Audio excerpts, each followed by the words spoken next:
یہ قربانی کی مختلف شرعی حیثیتیں ہوتی ہیں، کبھی یہ واجب ہوتی ہے اور کبھی سنت و نفل ہوتی ہے۔ اس کے وجوب کی مختلف صورتیں ہو سکتی ہیں۔ پہلی صورت تو یہ کہ کسی نے منت مانی ہو، چاہے وہ غنی ہو چاہے شرعی فقیر ہو، اگر منت مان لے اور چاہے وہ مشروطہ ہو کہ اللہ تعالیٰ میرے کام ہو جائے تو میں تیری رضا کی خاطر اس سال قربانی کروں گا، کام ہو گیا، قربانی دونوں پہ واجب، یا مطلقاً کر لے کہ اللہ تعالیٰ تیری رضا کی خاطر میں اس سال قربانی کروں گا، اگر کوئی زبان سے الفاظ ادا کر لے تو فوراً اس پہ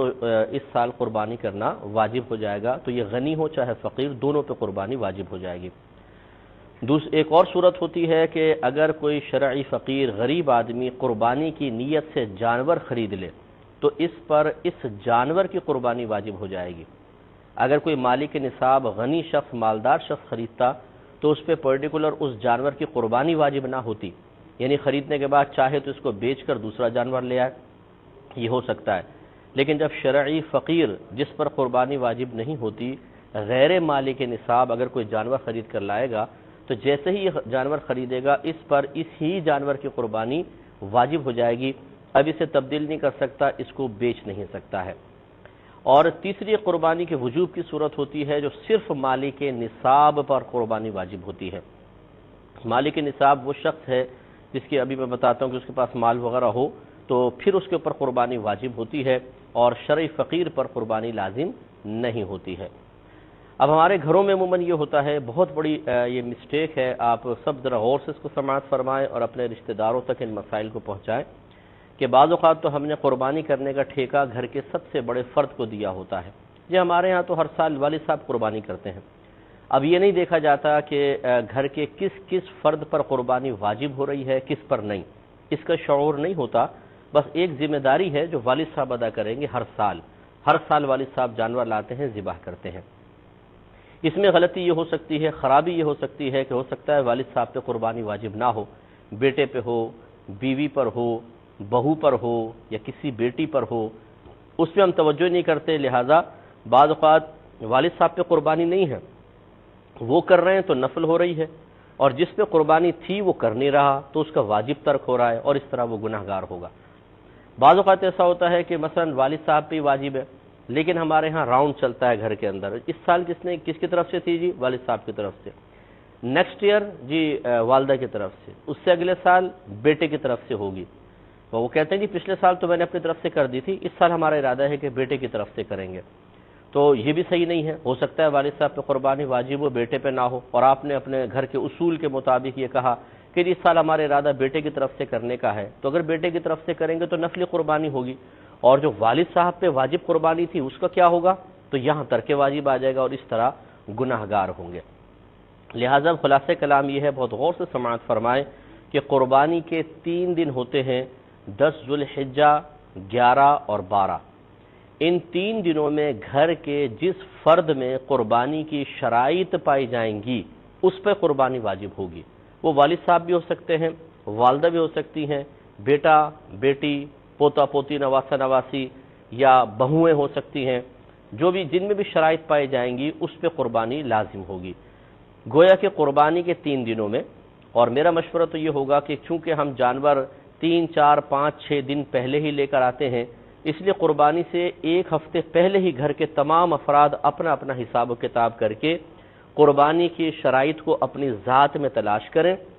اگر مل جائے تو ان پہ قربانی واجب ہے۔ لہٰذا وہ کون سی شرائط ہیں؟ نمبر 1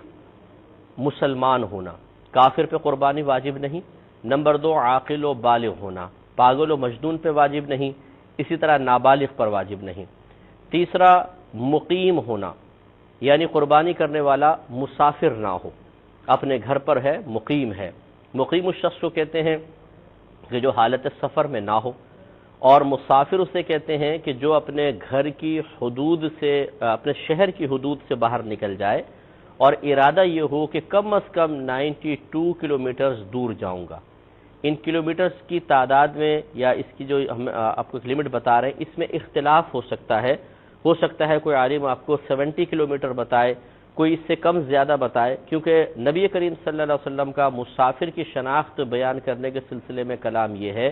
کہ جو اپنے گھر سے 3 دن کی مسافت پر گیا وہ مسافر ہے، تو 3 دن کی مسافت، اس زمانے میں 3 دن کا سفر اونٹوں پر، خچروں پر، گدھوں پر، پیدل بھی چلتے تھے، پہاڑی سفر بھی تھا، میدانی سفر بھی تھا، رات میں بھی سفر ہوتا تھا، دن میں سفر ہوتا تھا، خطرات کی جگہ پر بھی ہوتا تھا اور امن کی جگہوں پر ہوتا تھا۔ اب اس کا اندازہ کیسے کیا جائے کہ 3 دن کے اندر کتنا پچھلے زمانے میں کتنا سفر طے ہوتا تھا، اس اندازہ کرنے میں اختلاف ہوا۔ تو ہمارے نزدیک محتاط قول 92 کلومیٹرز کا ہے، تو وہ میں عرض کر رہا ہوں، شہر کی حدود سے باہر نکلے اور کم از کم 92 کلومیٹرز دور جانے کا ارادہ ہو، یہ ہے شرعی مسافر، یعنی جیسے باہر نکلا مسافر ہو گیا۔ اب جب تک یہ کسی شہر تک نہیں پہنچ جاتا حالت مسافرت میں ہی کہلائے گا۔ اس کے مسائل میں عرض کرتا ہوں، ایک سائل منتظر ہے جو کہ مسافر کی میں آپ کو تعریف بتا رہا تھا کہ شہر کی حدود سے انسان باہر نکل جائے اور ارادہ یہ ہو کہ کم از کم 92 کلومیٹرز دور جاؤں گا، تو جیسے ہی شہر کی حدود سے باہر نکلے گا مسافر ہو جائے گا۔ اب جب تک یہ سفر کرتا رہے گا مسافر ہے۔ اب کسی شہر میں پہنچا تو اب یہ دیکھا جائے گا کہ وہ شہر کیا ہے۔ اگر تو وہ اس کا آبائی گاؤں یا آبائی شہر ہے جہاں یہ پیدا ہوا تھا اور اس کا آبائی گھر ابھی بھی موجود ہو، چاہے ماں باپ فوت ہو گئے ہوں، آبائی گھر موجود ہے، وہ سیل آؤٹ نہیں کیا، وہاں اس شہر سے رہائش مکمل طور پہ انہوں نے منقطع نہیں کی، مائیگریشن نہیں کی تھی، تو سمجھ جائیے کہ یہ اس کا وطن اصلی کہلاتا ہے۔ جیسے اس شہر میں داخل ہوگا مقیم ہو جائے گا، چاہے 1 دن کے لیے کیوں نہ ہو۔ دوسرا ایک اور وطن اصلی کی صورت ہوتی ہے کہ جہاں اس شخص نے شادی کی ہو، چاہے وہاں رہائش نہ رکھی ہو، لیکن جہاں اس شخص نے شادی کی تھی اگر اس شہر میں داخل ہو گیا تو فوراً مقیم ہو جائے گا اور مسافرت ختم ہو جائے گی۔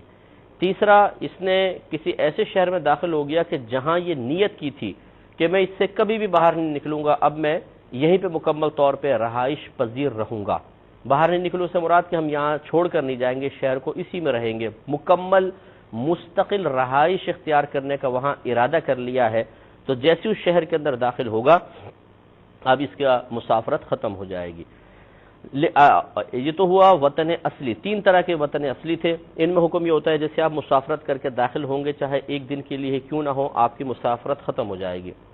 اب بالفرض ایسے شہر میں گئے کہ جو نہ آبائی گھر ہے، نہ وہاں شادی ہوئی ہے، نہ وہاں پہ مستقل رہنے کا ارادہ ہے، بلکہ کسی کام سے پہنچے ہیں۔ اس میں دیکھا جاتا ہے کہ اگر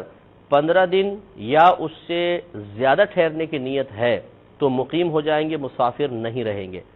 اور اگر 15 دن سے کم ٹھہرنے کی نیت ہے تو مسافر ہے، ٹھیک ہے۔ اور لیکن اس میں یہ بھی ضروری ہے کہ جو شخص وہاں پر نیت کر رہا ہے وہ اپنی نیت میں کسی اور کی مرضی کے تابع نہ ہو۔ جیسے مثال کے طور پہ بیوی ہے، یہ شوہر کے تابع ہوتی ہے، کوئی نوکر ہے وہ اپنے افسر کے تابع ہوتا ہے۔ اب افسر نے نیت کی 8 دن کی، نوکر نیت کرتا ہے 20 دن کی، تو نوکر مقیم نہیں ہوگا کیونکہ اس کی نیت کا اعتبار نہیں، جب افسر حکم دے گا اس کو جانا پڑے گا، لہذا افسر کی نیت کا اعتبار ہے۔ ایسی اگر شوہر ہے اور بیوی اس کے تابع ہے تو شوہر جو نیت کرے گا بس اس کا اعتبار ہوگا، بیوی کا نہیں۔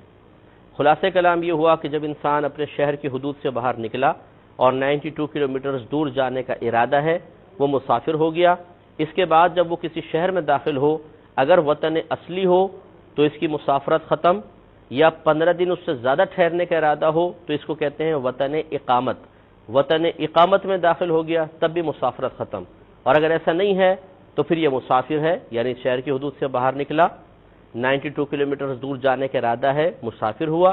سفر کرتا رہا، مسافر ہے، شہر میں داخل ہو گیا، وطن اصلی بھی نہیں ہے، وطن اقامت بھی نہیں ہے، 12-13 دن 2-4 دن ٹھہرنے کا ارادہ ہے تو یہ مسافر ہی رہے گا۔ تو بس قربانی کے 3 دنوں میں انسان اپنی حالت کو دیکھے کہ میں مسافر ہوں یا مقیم ہوں، بلکہ جیسے میں نے مشورہ دیا کہ 1 ہفتے پہلے ہی ذرا اپنا حساب کتاب کر لے کہ مقیم ہے یا مسافر ہے، تو بس اس کے حساب سے پھر قربانی کے وجوب اور عدم وجوب کو دیکھیں گے۔ ایک شرط ابھی باقی ہے، پہلے کالر سب بہت غور سے سماعت فرمائیں، خصوصاً خواتین، کیونکہ یہ ہمیشہ غریب ہوتی ہیں۔ 40 تولہ سونا پڑا ہوگا تب بھی کہیں گے میرے پاس کیا ہے، 50,000 روپے اکاؤنٹ میں رکھے ہوں گے تب بھی کہیں گے میرے پاس تو کچھ بھی نہیں ہے، تو اس لیے خواتین خاص طور پہ غور سے سماعت فرمائیں۔ تو مالک نصاب وہ ہے جس کے پاس 7.5 تولہ سونا ہو یا 52.5 تولہ چاندی ہو، یا یہ دونوں اتنی مقدار میں نہیں کم ہے، جیسے سونا 1 تولہ ہے مثال کے طور پر، 52.5 تولہ چاندی کے برابر ہو سکتا ہے کیونکہ اس کی قیمت زیادہ ہے، یا تھوڑا سونا ہے تھوڑا چاندی، دونوں کی قیمت کو ملائیں اگر تو 52.5 تولہ چاندی تک پہنچ جائے، یا اتنا کیش روپیہ ہو اور وہ اضافی رکھا ہوا ہے۔ اس کے علاوہ تجارت کا مال کہ آپ نے بیچنے کی نیت سے کچھ مال وغیرہ رکھا ہے اور اس کی مالیت 52.5 تولہ چاندی کے برابر ہو۔ اس کے علاوہ ضروریات زندگی سے زیادہ اتنا سامان جو اضافی ہے جس کی ملکیت میں ہوگا اس کی پوری قیمت کا حساب ہوگا۔ یہاں ذرا توجہ فرمائیں کہ آپ کے جو مثال کے طور پہ کپڑے ہیں، جوتے ہیں، برتن ہیں، سواریاں ہیں، کار ہے، موٹر سائیکل ہے، فریج ہے، وی سی آر ہے، اگر آپ ٹیلی ویژن پر دین بھی تھوڑا بہت سیکھتے ہیں یا اور ایسی معلومات لیتے ہیں جو انتہائی ضروری ہے، وہ بھی حاجت اصلیہ میں، یہ تمام چیزیں حاجات اصلیہ میں آتی ہیں۔ اضافی جو ہے مثال کے طور پہ 4 جوڑے جوتے کسی بہن کے پڑے ہوئے ہیں اور 6 ریجیکٹ کر کے سائیڈ میں ڈالے ہوئے ہیں، ان 6 کا حساب ہوگا۔ بعض اوقات بچی کی شادی ہوتی ہے، فرسٹ ٹائم جو جوڑا پہنا جاتا ہے بڑا مہنگا ہوتا ہے، بعض اوقات تو بہت ہی مہنگا ہوتا ہے، لاکھ تک کا بھی ہوتا ہے، 60,000 50,000، اور وہ رکھ دیا۔ اب نہ سردی میں پہنتی ہے نہ گرمی میں، بس ایک رات کا ہی تھا وہ ایسے رکھ دیا، دلہن جب بنی تھی، اس کی قیمت کا بھی اعتبار ہوگا۔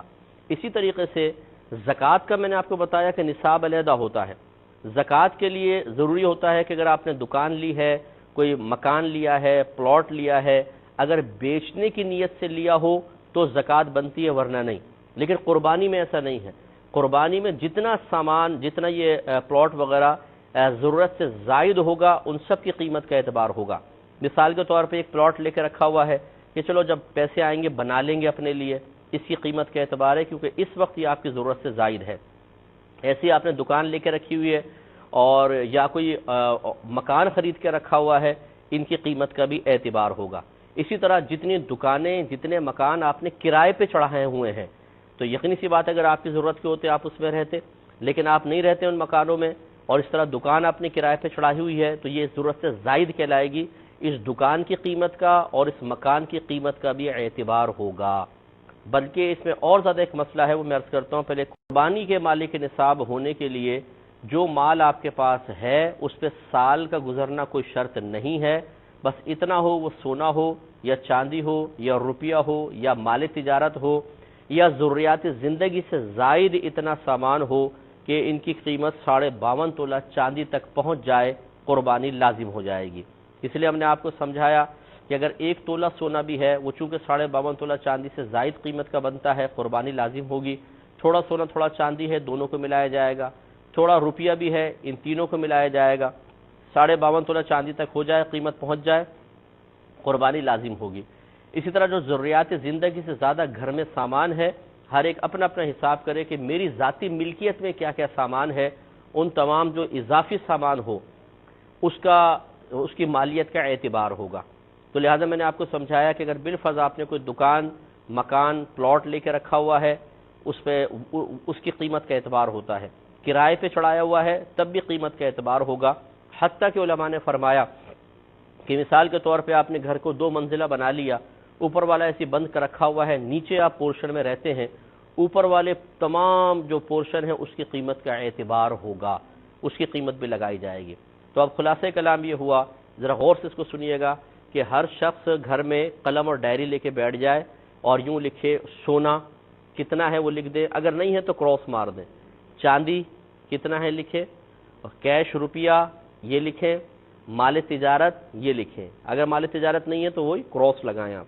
اس کے بعد آپ نے جتنا قرضہ لوگوں کو دیا ہوا ہے وہ سب یہاں لکھیں۔ جو گھر میں ضروریات زندگی سے زائد سامان ہے اس کو پہلے لکھ لیں، پھر اس کی قیمت بنا کر وہ بھی یہاں لکھ لیں، یہ اس کا ٹوٹل کر لیں، سونا، چاندی، روپیہ، مال تجارت، اس کے علاوہ جو آپ نے قرضہ دیا ہوا ہے اور ضروریات زندگی سے زائد سامان، 6 چیزیں ہو گئیں، ان کا ٹوٹل آپ نکال لیں۔ پھر یہ غور کیجئے کہ اگر آپ نے کسی کا قرضہ دینا ہے اسے اس ٹوٹل میں سے مائنس کر دیں۔ اب جو اماؤنٹ آپ کے سامنے آیا ہے دیکھیں، اگر وہ 52.5 تولہ چاندی کی مالیت تک بنتا ہے یعنی 40,000، 42,000، 43,000 تو قربانی واجب ہوگی، اگر نہیں بنتا تو نہیں ہوگی۔ مثال کے طور پہ ہر سال آپ کے گھر میں والد صاحب کرتے ہیں، اس سال امی جان بیٹھ گئی حساب کرنے کے لیے، حساب لگایا، سونا پڑا ہے جی 3 تولہ اور اضافی پیسہ بینک کے اندر پڑا ہوا ہے 10,000 روپے۔ اب انہوں نے جب ٹوٹل نکالا تو یقینی سی بات ہے 52.5 تولہ چاندی سے تو کہیں زیادہ بن گیا، یہ مالیت اس کی والدہ پہ بھی قربانی واجب ہوگی۔ بھابھی بھی بیٹھ گئی، انہوں نے اپنا حساب کیا، سونا جی میرے پاس ہے 15 تولہ، قربانی لازم ہو گئی، اس سے آگے جانے کی ضرورت ہی نہیں ہے۔ بیٹی کے لیے سونا لے کر رکھا ہوا ہے اور بیٹی کی ملک کر دیا ہے مثال کے طور پہ، اور بچی ہے عاقلہ بالغہ جسے شادی وغیرہ کے لیے رکھ لیتے ہیں، اس کا بھی حساب ہوگا، بیٹی پہ قربانی واجب ہو جائے گی۔ ایسی بعض لوگوں نے حج کے پیسے جمع کر کے رکھے ہوتے ہیں کہ چلو اگلے سال حج کریں گے، اگر وہ قربانی کے ان دنوں کے اندر 52.5 تولہ چاندی تک پہنچ جائیں قربانی واجب ہو جائے گی۔ اب اگر آپ حساب کر کے دیکھیں گے تو آپ یہ دیکھیں گے گھر کے افراد میں 3 پر، 4 پہ، 5 پہ قربانیاں لازم ہو رہی ہوں گی۔ اور یہ میرا عموماً مشاہدہ ہے کہ جب کوئی ایسے مسائل سیکھنے کا موقع ملے کہ جس میں کچھ مال خرچ ہوتا ہو تو وہاں پہ ہمارے اندر کا ایک شرارتی مفتی جاگ جاتا ہے۔ معذرت کے ساتھ لفظ میں کہہ رہا ہوں، شرارتی مفتی کیا ہوتا ہے؟ وہ حقیقتاً مفتی نہیں مفتاح ہوتا ہے، اور شرارت یہ ہوتی ہے کہ نفس ہمیں کہتا ہے کہ خبردار، یہ تو مولویوں کی باتیں پتہ نہیں کہاں سے نئے مسائل نکال کے لے آئے، بچپن سے لے کے ابھی تک تو ہم نے کبھی سنے نہیں تھے، یہ پتہ نہیں نئی باتیں دین کے اندر نکال کے لے آتے ہیں۔ یہ وہ لوگ ہوتے ہیں جنہوں نے بیچاروں نے کبھی سنجیدگی کے ساتھ اپنے دین کو نہ کسی عالم دین سے سیکھا ہوتا ہے، نہ مستند کتابوں کا کبھی مطالعہ کیا ہوتا ہے۔ جمعے میں جا کر بیٹھ کر ادھورے بیان سننا، ادھوری باتیں سمجھ کے گھر واپس آ جانا۔ ادھورے بیان ان کا میں کہہ رہا ہوں کہ جو عام مولوی ہوتے ہیں وہ قربانی کے مسائل کبھی بیان نہیں کریں گے، آپ 100 سال بھی ان کے سامنے بیٹھ جائیں، ابراہیم علیہ السلام، اسماعیل علیہ السلام کا قصہ اور 1-2 مسئلے ذکر کر کے آپ کو چھوڑ دیا تو آپ سمجھ ہی نہیں پائے کہ کرنا ہے کیا ہے اور کیا نہیں کرنا ہے۔ اس قسم کے ادھورے بیان کہہ رہا ہوں، ورنہ اچھے مستند علماء کرام تو بہت اچھے بیانات بھی کرتے ہیں۔ اسی طریقے سے پڑوس میں معلوم کر لیا، خاندان میں کیا چلتا چلا آ رہا ہے اس کا اعتبار کر لیا، تو پھر یہ ہماری باتیں تو آپ کو نئی چیزیں ہی لگیں گی۔ اس لیے میری گزارش ہے کہ ان تمام بے سروپا باتوں کو چھوڑ کر یہ جو کچھ ہم آپ کو بیان کر رہے ہیں، قرآن، حدیث اور فقہ کی بے شمار کتابوں کی تعلیم کا نچوڑ ہے جو آپ کو بیان کیا، اس کو فالو کریں، انشاءاللہ بہتر رہے گا۔ ایک مختصر سا مزید